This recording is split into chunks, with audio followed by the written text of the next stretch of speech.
Ni hao! Right, quickly before the video starts, I was meant to upload a great video last week, but I accidentally deleted all the footage. I am unbelievably stupid.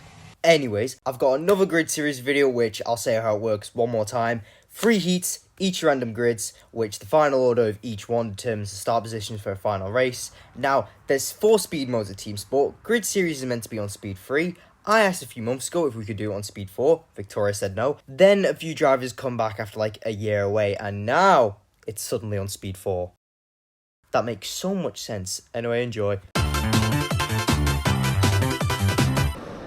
As we get started for Heat 1, Daniel said before the race he would let me by at the beginning, so now I can just work on cutting that huge gap ahead to Charlie and Alex. And only a lap later as well, Charlie goes wide on the down ramp hairpin, letting Alex get switched back onto his inside, moving him up into P1.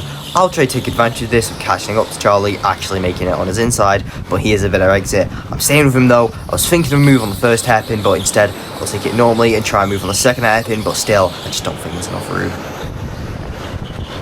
I won't have to wait long for another opportunity, because only just one lap later I decide to send a dive bomb on the second hairpin, making a solid overtake, then defending it out of the corner. I'm still going to have to focus on defending though, because Charlie is way lighter than me on the straight now, and to make things even better, my boost fails, but I keep a defensive line, so I've successfully moved up to P2. Now that I've cleared Charlie, I can try and catch Alex, which isn't going to be easy because we're basically neck and neck lap time wise, but I'll see what I can do. Now, it did take longer than I hoped, but I've caught up to him massively. He's starting to go a bit more defensive now, but I've still got some time to game before I can make any moves. Just coming off the back of red, I'm preparing to try and jump him as it goes green. He's going to go defensive into the first hairpin. I go wide for a better exit. I then thought of trying the same move I did in Charlie, but Alex covers it off. He obviously knows this circuit really, really well, and I'm not going to have any more opportunities to try anything, because there's the marshal waving the checkered flag as we end Heat 1.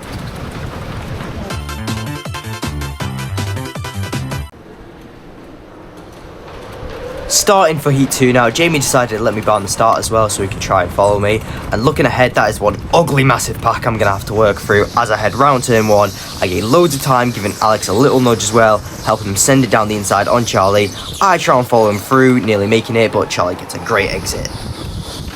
Only a few corners later, Alex makes an overtake on Zevi. Charlie manages to pass him too, but I go way too wide and just miss out on the opportunity to pass him.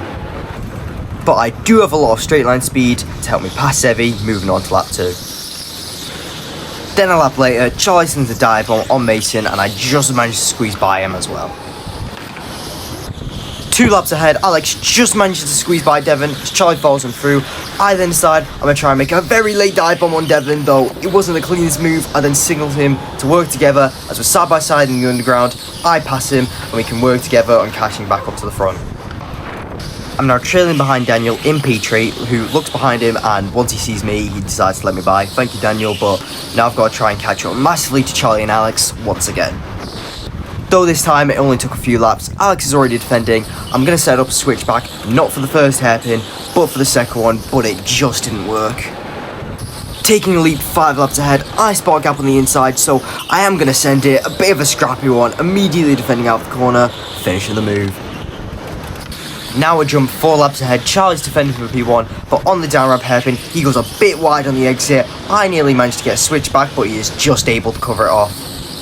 On the same lap, heading towards the hairpins, I was thinking of a risky move there, just falling short though, but on the second hairpin, I nearly get a switch back on Charlie again, but he barely defends it. On the other end of the straight now, through the upper section, I accidentally give Charlie a bump, put me on the outside down the ramp. Alex then takes advantage of that and overtakes me on the inside. Which means I bottled P2 at the last second because that was the final lap. I then also cut my car on the in lap, which kind of sums up how the evening's going so far. Right, obviously in my situation it's actually looking like I could lose, but there is still 1 heat remaining before the final for me to try and come back to fight for the win.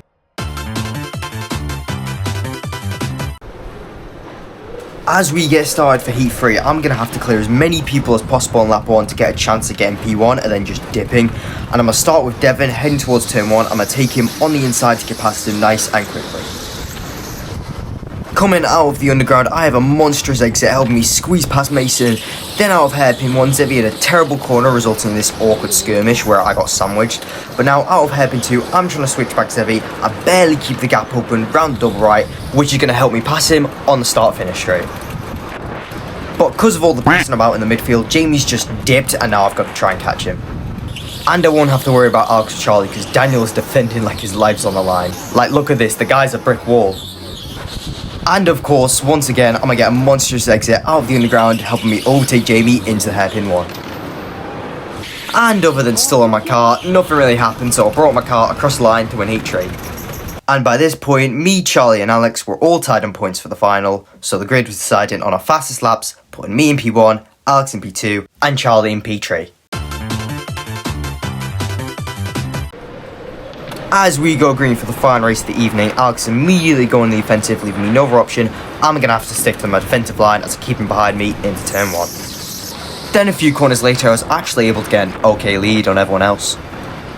It didn't last though, because on lap 4, Alex almost was able to get a switch back from me, but I covered it off just in time. And again, 4 laps later, Alex is going to try to do another switch back, but didn't get enough exit speed, so I don't even have to bother covering it off. So, obviously, I'm going to fend into this corner, right? But that's going to put me in a horrible position because you see Alex there, he can take these last corners so much easier, making fast as fuck on the straight, and this is horrible because he has to basically push me throughout the entire thing. And on the down ramp, I made a little mistake going a bit too wide, but Alex didn't have good enough of an exit to do anything.